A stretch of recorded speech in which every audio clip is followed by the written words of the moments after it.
Ramadan 2025, la date officielle est enfin confirmée. Nous sommes le 28 mars 2025 sur Actu Lomé. Restez jusqu'à la fin. Politique, élection au Togo, la MPDD exige une refonte de la CENI avant le scrutin.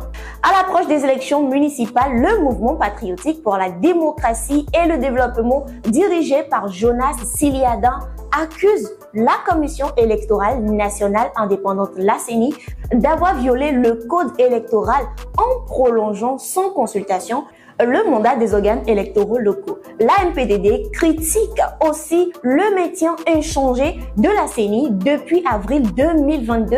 Malgré la nécessité d'une reconstitution annuelle, le parti exige des réformes urgentes, notamment la transparence accrue, la suspension des élections jusqu'à la réactivation du cadre permanent de concertation et un calendrier électoral consensuel.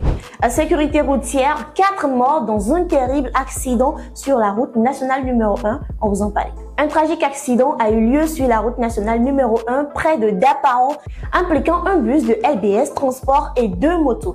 Les 4 motards ont perdu la vie sur le coup, une scène décrite comme un véritable cauchemar.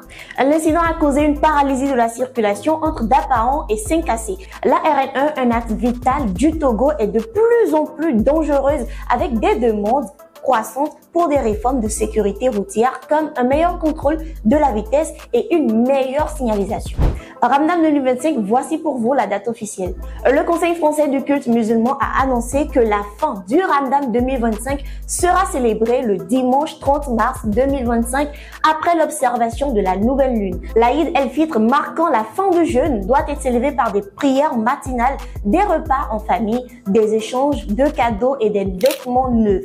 Ce jour-là, les musulmans doivent aussi donner la zakat al-fitr pour permettre aux moins privilégiés de célébrer la Ramadan. Et nous en sommes à la fin. Togo, 20 milliards de francs CFA pour construire une cité ministérielle. La Belle Lomé s'apprête à accueillir un complexe ministériel de 90 000 mètres carrés dans le Golfe 3. Ce projet colossal, financé par la Banque ouest-africaine de développement BOAD à hauteur de 20 milliards de francs CFA, prévoit la construction de 8 tours et 18 structures modernes. Ce complexe centralisera les ministères pour améliorer l'efficacité administrative. En plus de la création de plus de 1000 emplois directs pendant la construction, ce projet marque d'ailleurs un tournant dans les infrastructures publiques et la gouvernance du Togo. 28 mars sur Actu Lomé, ce sera tout pour aujourd'hui. Lâchez-vous dans les commentaires et republiez maximum ce contenu. Actu Lomé.